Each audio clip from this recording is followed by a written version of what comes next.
Jumpa lagi dengan gua, sang pencerita pendakian. Saat ini gua akan bawain cerita dari Kang Arya Sena yang berjudul Kawah Ratu Semalam Suntuk Bersama Mayit. Biar nggak penasaran, langsung saja kita simak dari cerita Kang Arya Sena. Kesibukan di rumah almarhum nenek gua kembali terjadi. Peserta Kemser ada sekitar 15 orang, 4 diantaranya ladies dan my queen. Setelah semua beres, maka seperti biasa, pamit mak grandma langsung camp menuju stasiun Bogor. Dari stasiun Bogor kita menuju ke Cibatok. Dari Cibatok kita ke Pasarengit. Sampai Pasarengit kita istirahat dulu sebentar. Kemudian langsung naik ke atas Bukit Pinus, terus apel pembukaan. Setelah siap, maka apel segera dimulai. Kelar apel, bongkar keril, lalu masak-masak. Lagi-lagi gue gak bisa kemana-mana karena ada anak mall yang bentar-bentar mepet. Takut banget ada yang nempel sama gue. Ribet-ribet asik dah pokoknya. Kurang dari 2 jam nyantai sambil menikmati udara sejuk nan seger, kita siap-siap lagi. Rombongan gue pecah menjadi 2 dengan jarak aman 10 menit. Jangan anggap remeh semua tempat, sebab kita tak pernah tahu apa yang akan terjadi di sana. Kewajiban kita adalah mempersiapkan diri, alat, logistik, serta keterampilan untuk menggapai hasil terbaik di dalam setiap kegiatan.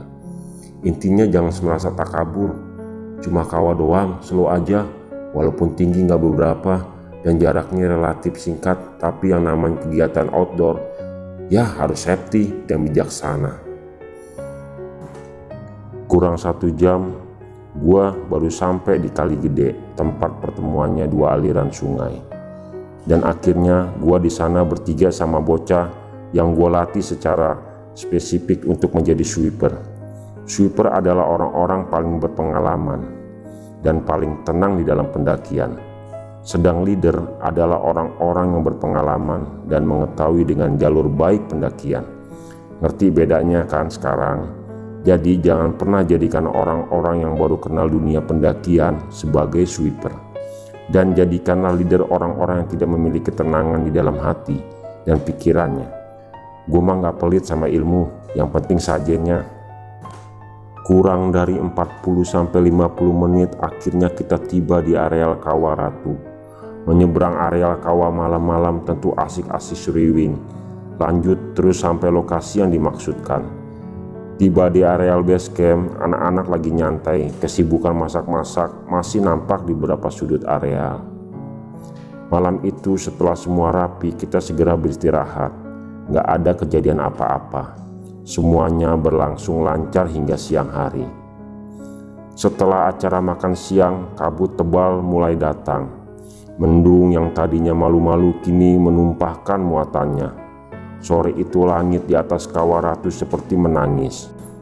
Hujan deras selama 2 jam membuat beberapa sudut tenda basah oleh genangan air. Setelah beberapa kesibukan kecil di dalam tenda, akhirnya hujan reda. Kesempatan ini segera dipergunakan untuk memperbaiki peleset yang ambruk akibat dihajar miliaran butir air dari atas langit. Fungsinya cukup vital. Selain sebagai atap penyambung antara tenda, juga membuat tempat memasak dan mengudut bersama. Kerusakan pada areal ini harus segera diperbaiki. Gak sampai beberapa menit semua beres. Dinginnya udara akibat hujan membuat si hitam manis menjadi minuman primadona sore itu. Nesting serta kompor yang sempat basah kuyup segera digelar kembali. Api menyala, saset demi saset kopi masuk ke dalam gelas plastik, lalu diseduh. Aroma khas kopi hitam segera memenuhi selera. Mantap.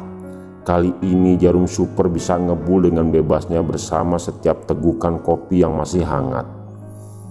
Maghrib pun datang. Kayu-kayu basah yang sempat dikumpulkan mulai disusun dalam formasi penangkal dingin.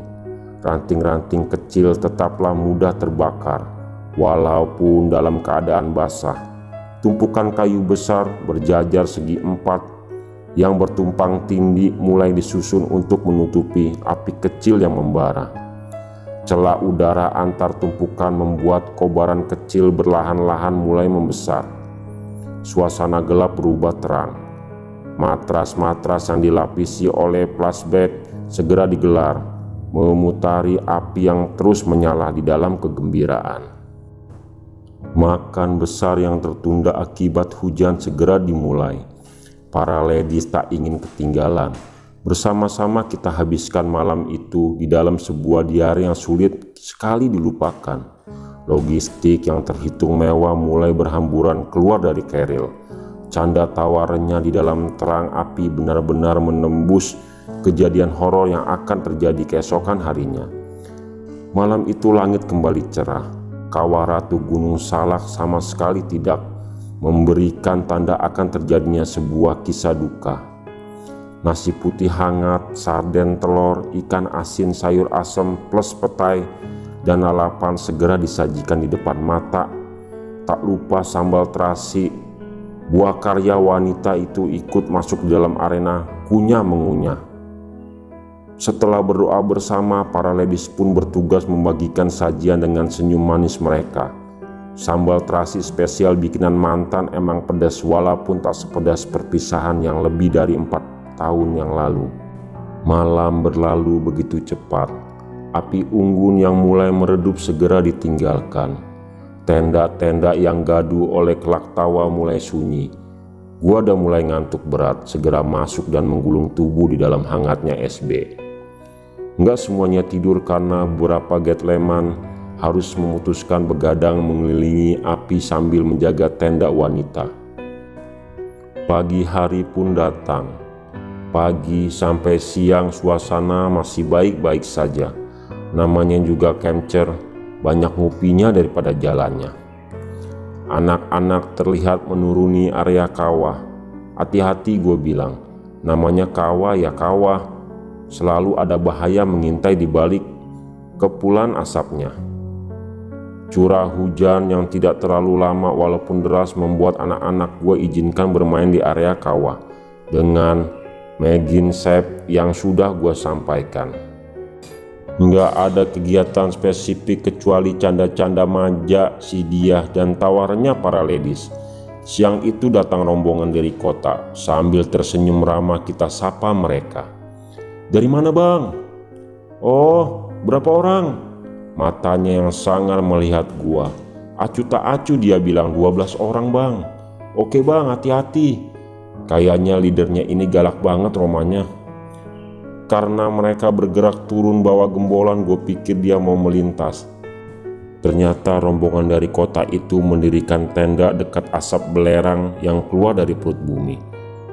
Bahaya nih batin gue. Tapi terima nggak ya kalau gue bilangin? Terpaksa banget karena berhubungan dengan keselamatan manusia.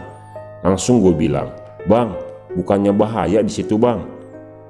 Dia taruh keril terus bilang, nyantai bro, gue udah sering kemari. Kalau ada apa-apa bilang aja bro. Malah dia nawarin jasa perlindungan. Ya udah, daripada ribut-ribut, gue diem sambil berharap tidak turun hujan besar sore ini. Oke bang, hati-hati kata gue. Dengan senyum lebar dia angkat jempol. Ya sudahlah, mau bagaimana lagi.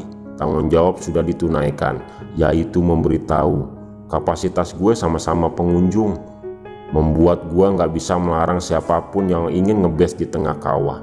Di atas kawah yang airnya blubuk-blubuk, atau mungkin di atas pohon itu urusan mereka. Toh semua ada resikonya. Ya udah, daripada manyun mending gue ngopi lagi. Sore itu langit kembali mendung. Kabut putih terang menutupi area kawah hingga membentuk pemandangan menakjubkan. Riuh rendah suara keren, wah, nampak terdengar di area kawah. Ya pokoknya suara teriak-teriakan kalau lagi di hutan gimana sih? Gitu kan kira-kira. Pokoknya tuh kabut indah banget, bikin kita takjub saat melihatnya. Kabut dengan berbagai motif yang menghembus angin sepoi-sepoi benar-benar indah rupawan. Sumpah indah banget. Kabut biasanya gelap, lah ini kayak awan pecah-pecah hingga latar belakang kawah masih bisa terdengar dengan jelas. Awan tetap begitu, walaupun hujan turun sangat deras. Suara gemuruh air sungai terdengar seperti raungan makhluk yang menakutkan. Hujan sangat lebat. Selama hujan, fenomena indah tetap ada.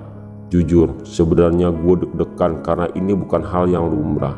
Sambil terus berselawat, kita memohon perlindungan dari Allah, Sang Penguasa alam. Kita semua terdiam di balik riuh rendahnya suara teriak-teriakan. Anak-anak sudah pada paham banget gerakan tubuh gua kalau ada yang aneh.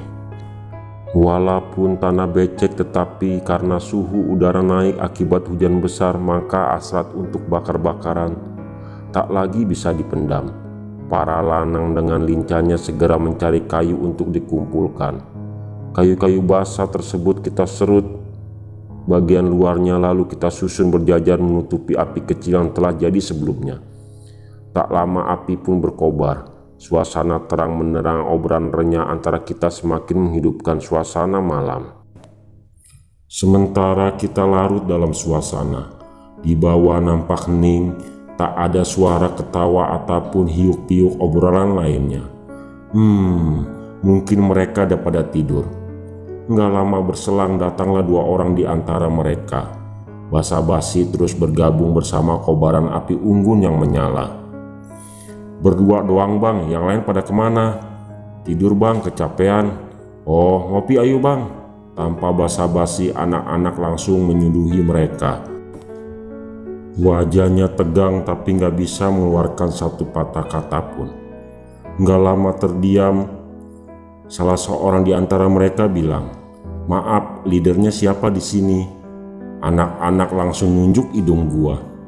Gua bilang, "Ada apa bang?" "Maaf bang, sebenarnya di bawah kita ada masalah."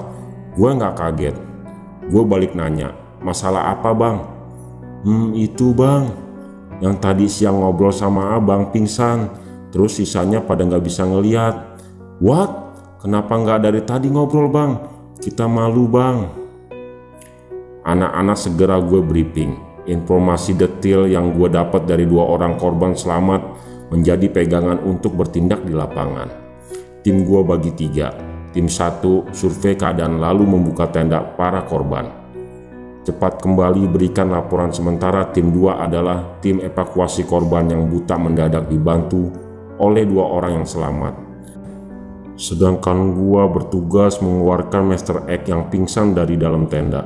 Setelah semua clear maka kita bergerak. Slayer basah kita gunakan untuk menetralisir udara di TKP yang sangat menyengat. Tim 1 kemudian bergerak dan kembali. Mereka mengatakan mata mereka perih tetapi tenda sudah dibuka. Tim 2 segera bergerak bersama korban selamat untuk membawa para korban yang tiba-tiba buta mendadak. Gua yang tidak ada di TKP bersama tim 1 menunggu tim 2 kembali karena mata rantai proses evakuasi harus diisi dengan tim kedua. Anak-anak bergerak cepat dan cekatan nggak sampai 5 menit mereka sudah kembali ke TKP. Setelah semua tim siap, gua bersama 3 orang masuk tenda dan sesegera mungkin mengangkat tubuh korban dari dalam tenda. Tim 1 segera menyambutnya, kemudian diestafet hingga ke BC kita oleh tim 2. Mata gua sempat perih dan dada nyesek banget. Padahal nggak sampai 1 menit kita di dalam tenda. Madu dan nutrisi sari yang gue racik segera gue minum untuk menghilangkan pening dan sesak. Lalu bergerak ke BC untuk bergabung dengan yang lain. Di BC nampak 3 orang wanita rombongan tersebut menangis berseduh-seduh. Mereka buta mendadak, tetapi kompresan air hangat para ladies membuat mereka tenang. Kira-kira setengah jam kemudian mereka bisa melihat kembali, walaupun masih agak remang. Para laki-laki yang selamat juga menangis terseduh-seduh.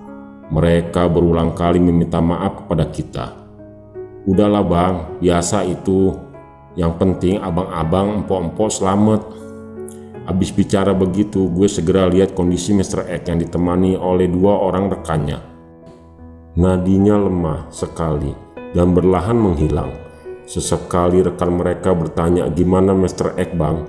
Gue bilang, "Masih dalam keadaan pingsan. Dia harus segera mendapatkan pertolongan." "Bang jujur, dia udah nggak ada kan bang?" Gue tarik leher bajunya. "Jangan bikin panik suasana. Pikirin teman-teman lo yang masih hidup dan rombongan cewek-cewek gua." Mereka bisa drop dan shock. Paham kan lo? Sekarang lo tunggu di sini. Kalau temen lo nanya, bilang dia lagi tidur. Paham? Iya bang, paham. Setelah Mr. X dipastikan meninggal, gue segera bikin 2 skema. Pertama, skema agar para ladies nggak tahu Mr. X udah meninggal. Dan skema yang kedua, evakuasi senyap tanpa diketahui ladies. Situasi aman dan kondusif. Para ladies yang kerap bertanya kondisi Mr. X akhirnya lega. Hilang sudah rona ketakutan dan pucat dari wajah mereka. Apalagi kondisi Bipak yang terbuka pada satu sisi membuat mereka bisa melihat secara langsung kondisi korban. Jenazah Mr. X kita selimuti dan baluri minyak angin. Sesekali salah seorang anggota tim memijat kepalanya dan lehernya. Para ladies semakin yakin dan akhirnya masuk ke dalam tenda. Rencananya malam itu jenazah harus segera kita turunkan sebelum para gadis sadar situasi sesungguhnya. 2 orang yang gue utus untuk mencari bantuan kembali dengan tangan hampa. Mereka mendapat kata-kata gak enak dari beberapa orang. Malam itu gue khawatir banget dengan rombongan ladies, karena mereka semua baru pertama kali kenal hutan. Para wanita rombongan Mr. X yang bisa shock dan trauma. Karena itulah skema ini harus dijaga dengan baik oleh para lanang. Beberapa kali gue tegur anggota Mr. X agar jangan menangis di dekat tenda ladies. Bang, please jangan bikin kacau suasana. Please agak menjauh bang, situasi tetap aman dan terkendali.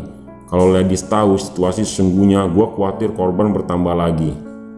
Kurang lebih dari jam 3 pagi, seorang anggota memastikan para ladies sudah tertidur nyenyak. Berlahan dan hati-hati segera kita bungkus jenazah Mr. X dengan matras. Kita lipat dan kita ikatkan pada sebilah kayu yang panjang dan kuat. 6 orang dari tim gua ditambah 6 orang dari tim Mr. X gue tugaskan untuk membawa jenazah dengan situasi rolling. Masing-masing komandan regu gue tunjuk dan harus mampu bertanggung jawab dalam operasi silent ini. Dalam situasi krusial ini tanpa diduga my lady dan seorang wanita dari grup Mr. X tiba-tiba keluar. Benar aja mereka langsung ambruk pingsan. Sebelum keadaan bertambah kacau, segera gue perintahkan tim evakuasi bergerak meninggalkan BC. Situasi yang semula terkendali menjadi gaduh. Skema hancur berantakan. 3 orang gadis tiba-tiba kesurupan sementara 2 lainnya pingsan. Dan 7 orang ladies gabungan cuma 2 ladies yang nggak pingsan dan kesurupan. Mereka lah yang kemudian mengurus para gadis pingsan di dalam tenda. 3 gadis yang kesurupan sebentar sadar, sebentar kesurupan. Kita pegang satu sadar, yang ini kesurupan, gitu aja terus menerus. Akhirnya gue sadar, gue tanya sama teman-temannya Mr. X siapa nama aslinya, berikut binnya. Setelah tahu, gue minta semua kirim Al-Fatihah dan salawat untuk almarhum. Benar aja, 3-tiganya langsung siuman dan menangis. Mereka bilang katanya almarhum Mr. X mau ucapin terima kasih karena telah menyelamatkan teman-temannya. Para ladies segera masuk tenda. Isak tangis pun kembali pecah. 2 rombongan ladies yang baru saling kenal semua terlibat dalam kesedihan dan saling menguatkan hati. Setelah semua kondusif, gue kembali terbayang percakapan tadi siang. Senyumnya dengan jempol diangkat membuat gue larut di dalam kesedihan. Sampai di gerbang Java Nasfa, anak-anak sudah ditunggu oleh beberapa warga. Dari sana tugas mereka diambil alih oleh mereka. Jenazah Mr. X segera dibawa pakai jeep ke BC, lalu dibawa ke rumah sakit. Kita nggak tahu lagi ceritanya, karena sudah ada stasiun TV. Dan orang-orang itulah yang tampil bak pahlawan. Anak-anak segera pergi dari kebisingan ini. Gak mau tahu lagi urusan mengakui dari para pahlawan. Sebab kita memang bukan siapa-siapa. Itulah kisah dari Kang Arya Sena. Kisahku semalam bersama mayit, Kawaratu 2001. Terima kasih untuk Kang Arya Sena yang sudah memberi izin kepada saya untuk membawakan cerita ini. Untuk para pendengar, terima kasih sudah mendengarkan cerita ini. Sekian dari saya. Assalamualaikum warahmatullahi wabarakatuh.